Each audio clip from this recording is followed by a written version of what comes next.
But with the end of a dynasty, because Klay Thompson has agreed to a 3-year, $50 million contract with the Dallas Mavericks, ending his historic 13-year run with the 4-time champion Golden State Warriors. It's according to our Woj. Now, LeBron James called Thompson right when free agency opened in an attempt to bring the 34-year-old to L.A., but Thompson will instead be teaming up with Luka Doncic and Kyrie Irving.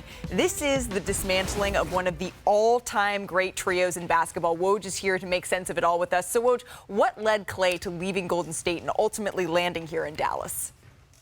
Well, I think everybody could see for really most of the past year that Klay Thompson was very likely playing his final season in Golden State, and certainly nothing changed at the end of the season between he and the organization, where you ever got a sense this was anything but the end. And I think what really energized Klay Thompson, I'm told, was just how aggressive Dallas was. They made it clear to him that he was their number one target in free agency. And, Klay Thompson had watched the Mavs in the playoffs and really saw with that team where he could help, the way he'd fit in there. They certainly, it's a team that certainly could use some shooting. And the idea of playing with Luka Doncic, Kyrie Irving, it made a lot of sense to him. The Lakers were intriguing to Klay Thompson. Obviously, his dad plays there. He lives in L.A. He grew up around it. But I think financially, certainly the difference between Texas and California played a part in it. Again, 3 years, $50 million. And he spent last night with his agent, Greg Lawrence, Nico Harrison, Michael Finley, the Dallas front office. They were over at the Bottle Inn in Hermosa, which is near Klay Thompson's home. Restaurant over there that he frequents, and spent a lot of time talking about what it would look like. And he went to bed last night while intrigued with the Lakers and all that would present itself for him, his history there. He felt really drawn to the Mavs, and when he woke up this morning, he told his agent, let's get the deal done with Dallas. Wow, and so now we see Klay Thompson on his way to Dallas. Woj, thank you so very much. We're going to dive into what all of this means for Los Angeles, how they lost out, how much more dangerous this makes Dallas. But I just want to pause here for 1 second, if we could, because I think we all expected that this would come, but this is the end of a dynasty. It's still shocking to see it. Klay Thompson, he was synonymous with the Bay Area, right? I mean, when Oakland was a punchline and the Warriors were kind of the laughingstock, essentially toiling at the bottom of the league, it was Thompson and Draymond Green and ultimately Steph Curry who changed all of that. So, Zach, can you just help us contextualize how seismic this move is? I mean, it's not as seismic today given the state of everything, but this is the end of something magical in basketball. These three guys came together, and Curry is the head of it, no question, but they resuscitated a franchise, they made it into a dynasty, and they played a style that nobody else played. And Klay was part of that. He was as ferocious. Don't let the SoCal laid-back Captain Klay on the water fool you. This dude is an absolute killer, as ferocious a competitor as there is in the league. Rod Adams, the sage of Golden State's coaching staff, once told me he loses the way you want a player to lose. It strikes him in the heart. We don't need to go over the big moments, the big shots. There are so many of them. But the Splash Brothers are no more. They're separated. And that ovation, when he comes back, is going to be thunderous and long. And honestly, it's a little bit sad that it ended acrimoniously. I think everybody needs to look in the mirror, including the Golden State brass, and ask themselves, how did we let it get to this point? Leaving is one thing. Leaving on semi-bad terms is not how this should have ended. But was it magical? Was it magical? I mean, Yes. Yeah. Because it was magical, but the Warriors ain't treated like it was magical. They had a golden opportunity to show the rest of the league how you treat a veteran on his way out, especially a guy that then hung four banners in that arena, and they treated him like they basically was the Five Heartbeats. They treated him like Eddie Kane Jr., like an outcast. Look, Klay Thompson went there on 3-year, $50 million. What did Golden State offer him? 2-year, $48. So basically, it was the same money, right? This was personal for Klay Thompson. Why he left? He felt like he was disrespected the entire season. The Warriors did nothing, right, to make him feel right. That's not how you treat a veteran, a guy that didn't hung banners. I had the pleasure of being with Klay his rookie year. And then the next year, that's when they brought in Draymond. That's when they brought in Harrison Barnes. That's when Steph took off to that another level. For me, watching him grow into a dominant player and seeing how much he meant to the franchise, the organization. But I've seen this before. I saw it when Jason Kidd left New Jersey. He turned the franchise around, and they were like, you're on your end. We don't know what we want to do. And guess where he ended up? He ended up in Dallas with still left in the tank and won another championship. So we see this often. I will say this about Klay. The Warriors look really bad right now. Say what you want about a competitor who feels like he's disrespected, and Klay, how he's been up and down. At the end of the day, this looks far worse on the Golden State Warriors for not being able to get a guy that's still averaging 18 at 39% shooting. You're not able to bring him back with really, we're not seeing much of a plan around it. So to Perk's point, Brian, I mean, what does it mean that Klay ultimately chose to go with the Dallas Mavericks versus the Lakers and ultimately the Warriors? It means he's angry. Yeah. He's angry. Things a lot of times end badly, otherwise they wouldn't end. That's a famous saying for a reason. You know, the Warriors were in Chicago this last year when the Bulls were celebrating the, I don't know, whatever year it was. And you Right, the remember Ring of Honor. Yeah. Jerry Krause, who's passed away, got booed, if you remember. And Yeah. I remember, you know, Steve Kerr was out there when it happened. And I remember thinking, like, this is sort of a warning to the Warriors. When you come together in 15 or 20 years, don't get booed. But it's hard. It's hard to end things this way. And look, the reason that they stopped playing him is because he wasn't getting it done.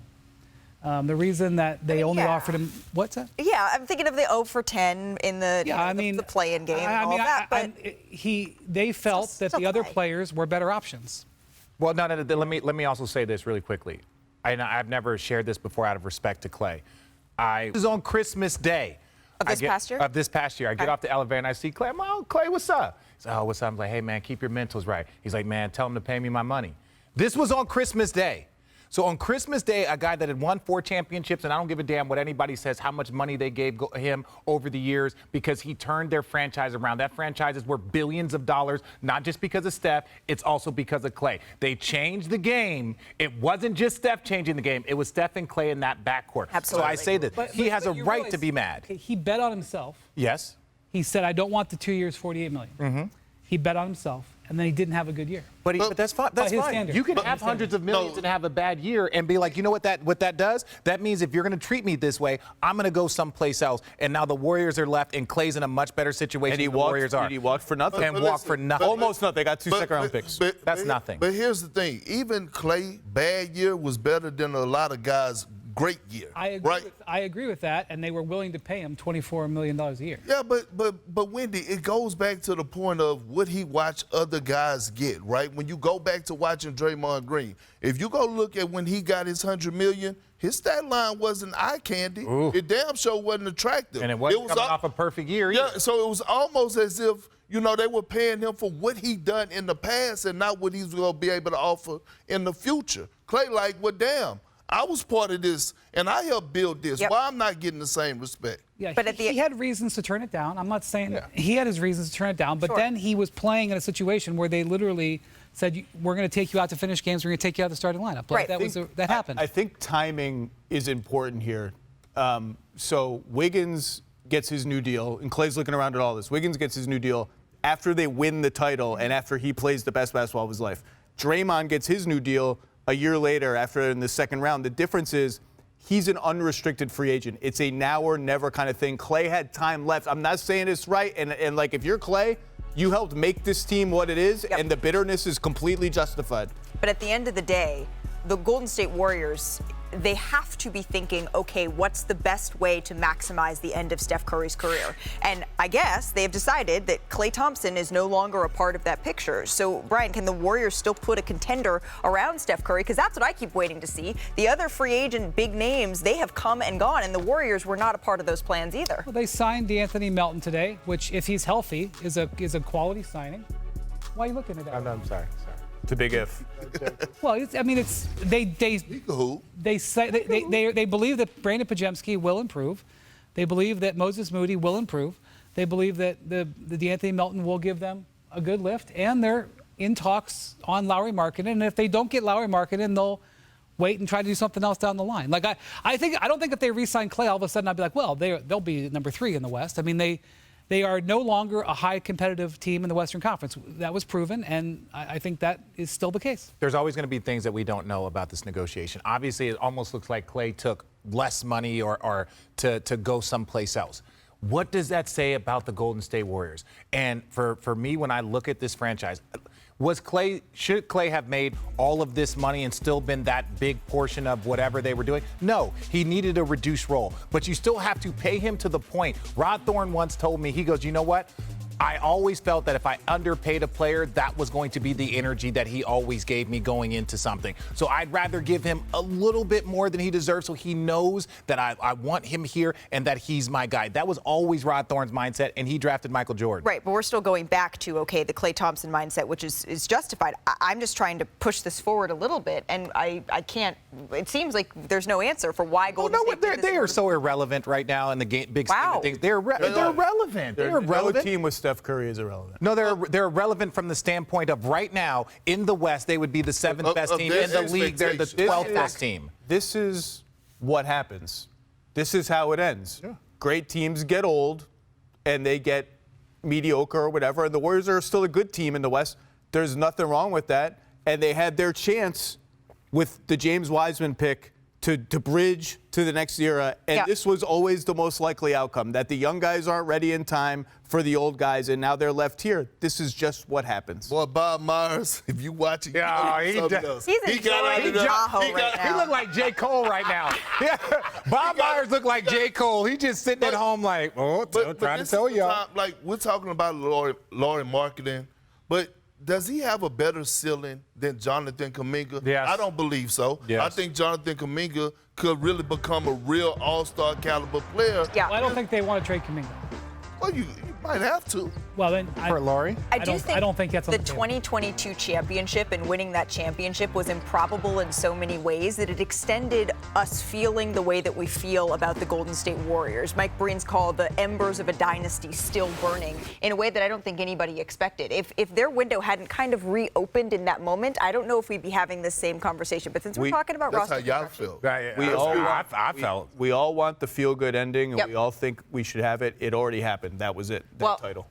I'm just going to see if we can bring in Bobby Marks here, if there's anything that the Golden State Warriors can do. Because Klay's gone, Chris Paul we haven't mentioned yet, both gone. Chris Paul headed to the San Antonio Spurs. So what avenues do the Warriors have, if any? Because these guys don't seem to see a whole lot, Bobby. Come on, Bobby, show us something. Well, Malik, I I think you hit it right on the head, Malika. You said you got to maximize Steph Curry's window, right? He's got 2 years left on his contract. He's extension eligible this offseason for one more year. If anything out of this, their books are clean, okay? $157 million in salary, luxury tax is $171. They have the flexibility to go out and make that one more big swing. They've got 4 first-round picks to trade. As you can see, the big question is going to be their young players, Kuminga, Moody, Podziemski, okay? Kuminga and Moody are extension eligible this offseason here. Do you reward both players here? So you have the contracts to go out and make a deal when that next disgruntled or maybe a player like Markkanen becomes available here. You can go out and do that. It's just a matter of when is that going to be? Right, and I don't know that giving up Klay Thompson is in a when it's going to be type of scenario for Golden State.